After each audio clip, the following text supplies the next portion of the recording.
Hello everyone, मैं हूं प्रियंका और ये वीडियो क्लास 10th के सीबीएसई बोर्ड के स्टूडेंट के लिए है। और आज हम केंद्रीय विद्यालय का पीरियोडिक टेस्ट 1 का सॉल्यूशन देखने जा रहे हैं मैथमेटिक्स का। स्टार्टिंग में आपके ऑब्जेक्टिव क्वेश्चंस रहेंगे। क्वेश्चन नंबर 1 है the number pi is. Option A natural number, option B rational number, C irrational number, D rational और इरेशनल नंबर।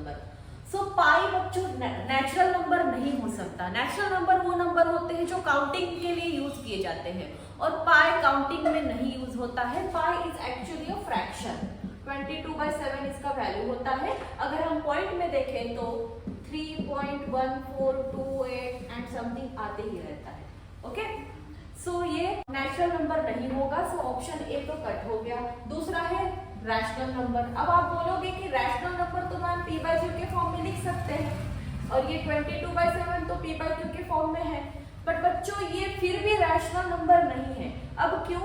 22 को अगर हम 7 से डिवाइड करेंगे तो हमको 3.1428 एंड ये नेवर एंडिंग डिजिट आते ही रहेंगे। मींस ये नॉन टर्मिनेटिंग है।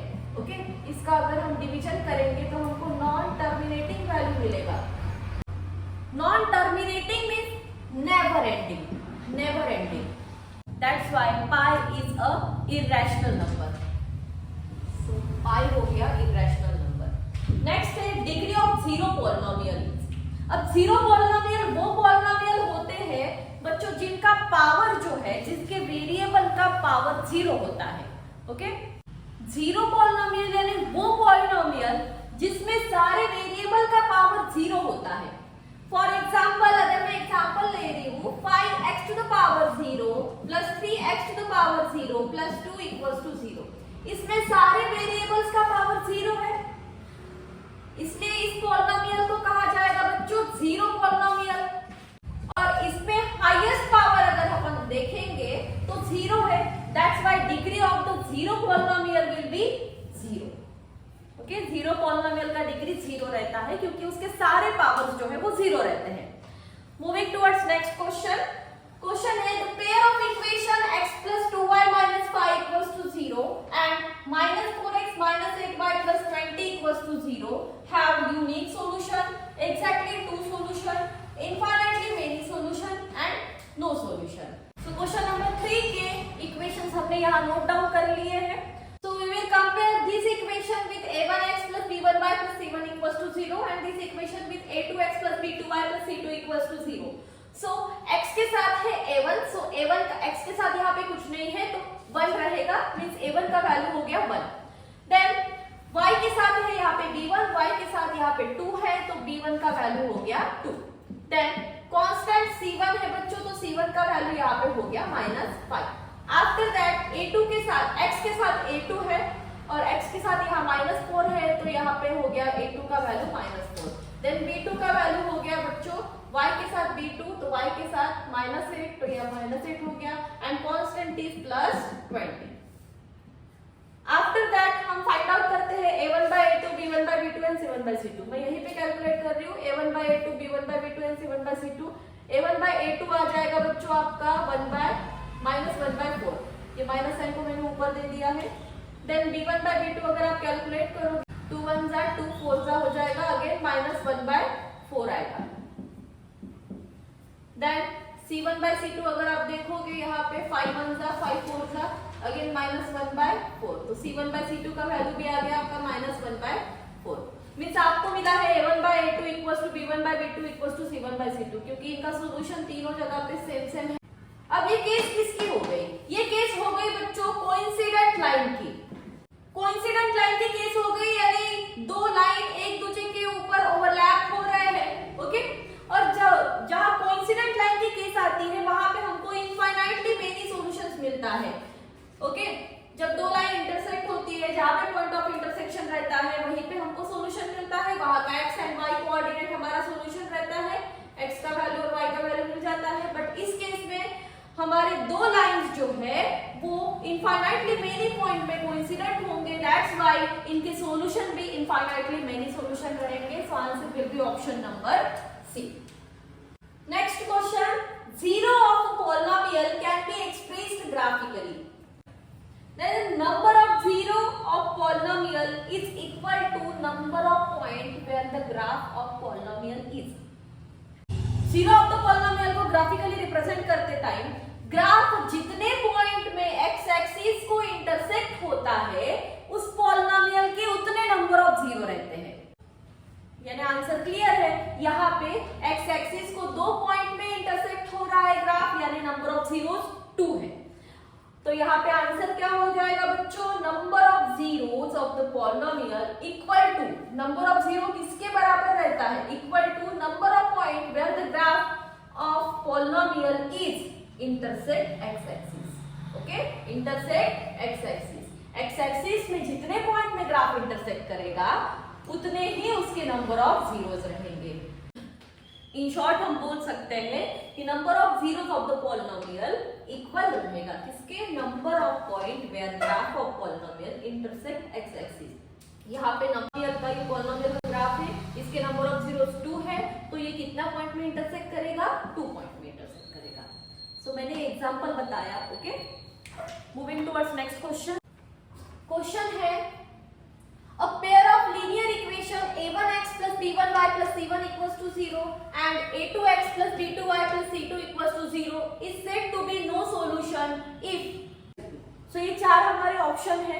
इसे बच्चों नो सॉल्यूशन में क्या होता है, नो सॉल्यूशन के केस में आपको a1 by a2 equal to b1 by b2 and not equals to c1 by c2 मिलता है, क्योंकि ये होती पैरेलल लाइन की कंडीशन। और पैरेलल लाइन में दोनों लाइन इंटरसेक्ट नहीं होते हैं, दोनों लाइन इंटरसेक्ट नहीं होंगे, पॉइंट ऑफ इंटरसेक्शन नहीं मिलेगा तो सॉल्यूशन भी नहीं मिलेगा। Okay, that's why for no solution a1 by a2 equals to b1 by b2 not equals to c1 by c2। और यहाँ पे है ऑप्शन नंबर बी, सो हमारा आंसर है option B. Okay, thank you. Question number 6 है explain why 7 into 11 into 13 into 17 plus 17 are composite number। ये composite number क्यों है ये हमको बताना है। So first of all composite number क्या होते हैं, वो नंबर जो दो प्राइम नंबर या फिर दो से ज्यादा प्राइम नंबर के मल्टीप्लिकेशन से बना जाएगा, उस नंबर को कंपोजिट नंबर कहा जाएगा। फॉर एग्जाम्पल 3 into 7 21, यहाँ पे 3 और 7 प्राइम नंबर है, इनके मल्टीप्लिकेशन से बना है 21, सो 21 हो गया आपका कंपोजिट नंबर। पहले हम इसका वैल्यू फाइंड आउट कर लेंगे, तब जाके हम बता पाएंगे कि ये कंपोजिट नंबर क्यों है। ओके, तो यहाँ पे 17 कॉमन है, यहाँ बीच में प्लस साइन है, ये सारे टर्म्स मल्टीप्लिकेशन में है, सो 17 इज कॉमन। 17 हमने कॉमन ले लिया तो बचा क्या, 7 into 11 into 13, after that plus, और यहाँ से 17 निकाल लिया तो क्या बचेगा बच्चों 1। उसके बाद मल्टीप्लिकेशन करेंगे 7 into 11 77 into 13 plus 1, 77 into 13 दोनों का मल्टीप्लिकेशन हुआ 1001, देन प्लस 1। अब इनको ऐड कर लेंगे, सो 17 मल्टीप्लाइड बाय ऐड करेंगे तो 1002 आया बच्चों। अब इसके फैक्टर्स फाइंड आउट कर लेंगे बच्चों। 1002 के factor it is divisible by 2, 2 5 then 0 then 2 1 जा। अब ये 2 से डिविजिबल नहीं है, 5 plus 1 6, सो 3 6 3 से डिविजिबल है तो ये भी 3 से डिविजिबल, 3 1 जा, 3 6 जा, then 3 7 जा, अगेन 7 plus 7 14, सो ये हो गया आपका प्राइम नंबर, ये किसी से डिविजिबल नहीं होगा, सो ये सिर्फ खुद से डिविजिबल है।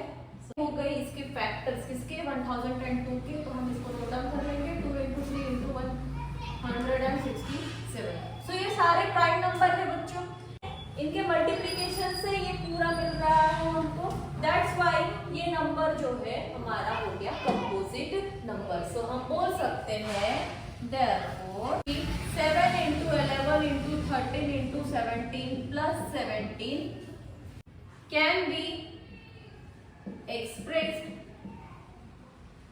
as product of prime number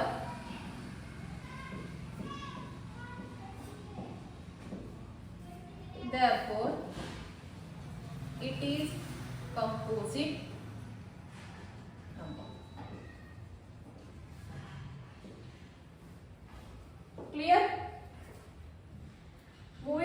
next question.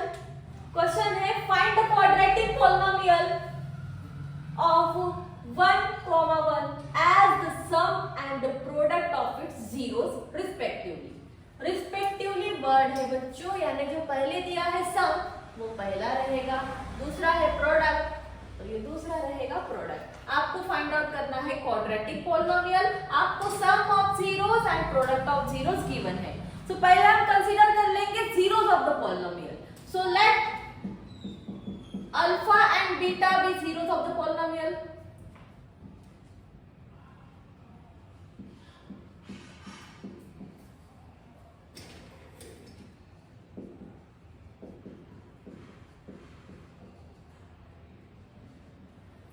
Then आपको क्या दिया है, sum of the polynomial means alpha plus beta given है 1 and product of the zeros alpha into beta वो भी गिवन है 1, दोनों का वैल्यू सेम है। अगर if ax square plus bx plus c equal to 0 is quadratic polynomial, अगर ये क्वाड्रेटिक पॉलिनोमियल है तो अल्फा प्लस बीटा होता है minus B upon A and alpha into beta होता है बच्चों, अल्फा इंटू बीटा होता है सी अपॉन ए। इसको दे दिया इक्वेशन नंबर 3 और इसको दे दिया इक्वेशन नंबर 4। अब हम कंपेयर कर रहे हैं इक्वेशन नंबर 1 को 3 के साथ और 2 को 4 के साथ। 1 को 3 के साथ कंपेयर करेंगे तो left hand side alpha plus beta same है, सो राइट हैंड साइड भी सेम हो जाएगी, means minus B by A is equals to 1 हो गया, minus B upon A is equals to 1 हो गया बच्चों। अब ए को यहाँ सेंड कर दूंगी, ए इधर डिवीजन में है तो यहाँ जाएगा तो मल्टीप्लिकेशन में चला जाएगा, so minus B will be equals to A हो गया। मींस मैं माइनस साइन से मल्टीप्लाई करूंगी दोनों साइड तो ये प्लस बी हो जाएगा और ये माइनस ए, यानी बी का वैल्यू हो गया माइनस ए। उसके बाद इक्वेशन नंबर 2 को 4 के साथ कंपेयर कर रही हूँ, alpha into beta left hand side में तो राइट हैंड साइड सेम हो जाएगा, तो राइट हैंड साइड में क्या है 1 और यहाँ पे सी अपॉन ए, सो सी अपॉन ए का वैल्यू हो गया बच्चों 1, ए को यहाँ भेज दूंगी तो मल्टीप्लाई में चला जाएगा, सो सी विल बी इक्वल्स टू ए। अब इन दोनों वैल्यूज को हम पुट अप कर देंगे इस क्वाड्रेटिक इक्वेशन में। Put value of B and C in given quadratic equation. So quadratic equation क्या था, ax स्क्वायर जैसे का वैसा रहेगा प्लस bx, b का वैल्यू क्या है माइनस है तो यहाँ पे हो जाएगा minus A X plus c और c का वैल्यू क्या है बच्चों a, तो यहाँ पे आएगा a equal to 0 then ax square ये plus into minus minus ax plus a equal to 0। यहाँ a कॉमन है तो a को कॉमन ले लेंगे, a कॉमन लूंगी तो यहाँ बचेगा x स्क्वायर, यहाँ माइनस एक्स और यहाँ कुछ नहीं यानी 1 बचेगा इक्वल टू 0। अब a इधर आएगा तो बच्चों डिवीजन में चला जाएगा, means x square minus X plus 1 will be equal to 0 upon a and 0 upon any number answer will be 0, so equal to 0। तो ये हो गया बच्चों हमारा क्वाड्रेटिक इक्वेशन। सो ये हो गया हमारा सॉल्यूशन। नेक्स्ट क्वेश्चन है find the solution of linear equation of two variable x plus y equals to 19 and x minus y equal to -1। इनका सॉल्यूशन फाइंड आउट करना है या x एंड y का वैल्यू फाइंड आउट करना है, तो यहाँ पे हमको मेथड नहीं दिया है which method you have to use, so हम इजीएस्ट मेथड यूज करेंगे elimination method. Okay, you can solve it by using substitution method also. So मैं यूज कर रही हूँ elimination method. First of all मैं यहाँ पे इक्वेशन लिख लूंगी, दो इक्वेशन है, first equation x plus y equals to 19 and second one x minus y equals to -1। Term same है x y y, बट यहाँ पे एक प्लस है और एक माइनस है तो हम डायरेक्टली सिंपली इनको ऐड कर लेंगे। इसको दे देते हैं इक्वेशन नंबर 1, इसको equation number 2। So adding equation 1 and 2, adding equation 1 and 2 दोनों को ऐड करना है बच्चों। So x plus y equal to 19 और x minus y equals to -1, इसको हम ऐड कर रहे हैं इनको, ठीक है। So plus y minus y cancel हो जाएगा, x प्लस x हो जाएगा 2x इक्वल टू के नीचे इक्वल टू का साइन, 19 माइनस 1 होता है 18, 2x 2 इंटू x, 2 और x में मल्टीप्लीकेशन, ये 2 इधर जाएगा तो डिवाइड में चला जाएगा, तो 18 डिवाइडेड बाय 2 होता है 9। सो x का वैल्यू हो गया 9। इसको किसी भी एक इक्वेशन में पुट अप कर देंगे तो y का वैल्यू मिल जाएगा। इसको पुट करते हैं in equation number 1।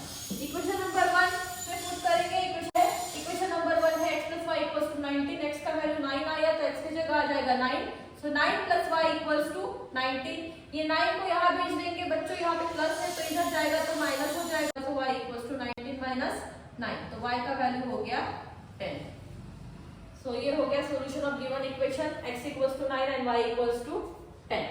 Next question है question number 9, the product of two consecutive positive integer is 306 and we need to find the integer। consecutive number यानी एक के बाद एक आने वाले नंबर, जैसे कि 2 के बाद 3 आता है तो 2 and 3 consecutive नंबर। पे ये दिया है कि consecutive positive integers है, सो अगर हम एक consecutive integer, एक इंटीजर अगर हम x कंसीडर करते हैं तो x के बाद क्या आएगा, x प्लस 1, x के बाद क्या आएगा, x प्लस 1, तो वही हम कंसीडर कर रहे हैं। Let two consecutive positive integer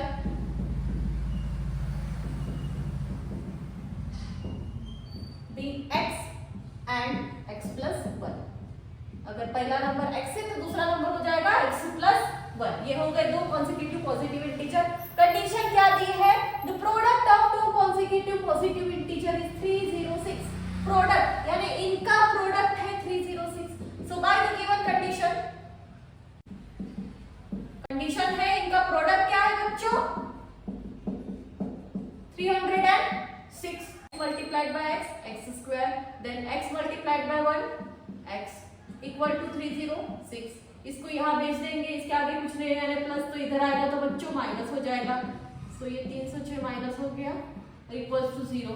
now 306 को हमको स्प्लिट करना है, फैक्टर्स फाइंड आउट करने हैं 306 के, और मिडल टर्म को स्प्लिट करना है।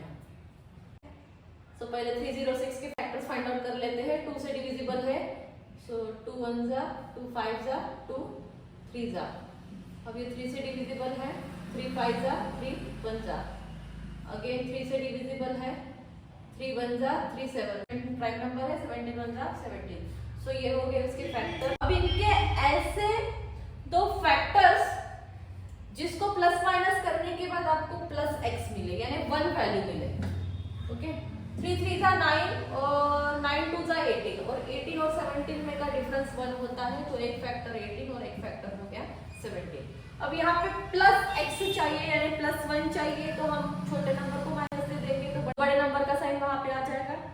तो हम क्या करेंगे बच्चों, x को स्प्लिट कर रहे हैं, सो x की जगह क्या आ जाएगा 18x माइनस 17x, क्योंकि 18x में से 17x सब्ट्रैक्ट करेंगे तो हमको मिलेगा x, और ये माइनस 306 एज इट इज।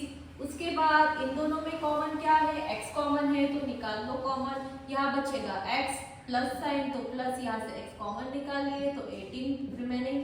यहाँ 17 इसके भी फैक्टर में 17 आता है, पहले ही देख चुके हैं, तो यहाँ से, और यहाँ माइनस साइन है तो माइनस 17 कॉमन, माइनस 17 कॉमन निकाला तो x बचा, माइनस साइन कॉमन निकल गया तो यहाँ प्लस हो जाएगा। 306 में से 17 निकाल दिए बच्चों, तो इनका प्रोडक्ट होता है 18, तो यहाँ कितना बचेगा 18 बचेगा। Okay, then x plus 18 common है, सो लिख लो 1 time x plus 18, then x minus 17 equal to 0। Okay, एक बार x प्लस 18 इक्वल्स टू 0 और x minus 17 equals to 0, so x will be equals to हो जाएगा माइनस 18 या फिर x इक्वल्स टू हो जाएगा प्लस 17। तो देखो बच्चों, हमको दिया है कि ये पॉजिटिव इंटीजर है, ठीक है, दो कॉन्सेक्यूटिव पॉजिटिव इंटीजर की बात हो रही है और यहाँ पे निगेटिव इंटीजर आ रहा है, तो ये तो कैंसिल हो गया, यानी ये कंसीडर नहीं होगा। सो हमारा सॉल्यूशन हो जाएगा x equals to 17। Therefore one positive integer क्या हो गया 17, और नेक्स्ट वाला पॉजिटिव इंटीजर हो जाएगा means 17 plus 1 means 18। So 17 and 18 are our two consecutive positive integer। So ये हो गया हमारा सॉल्यूशन।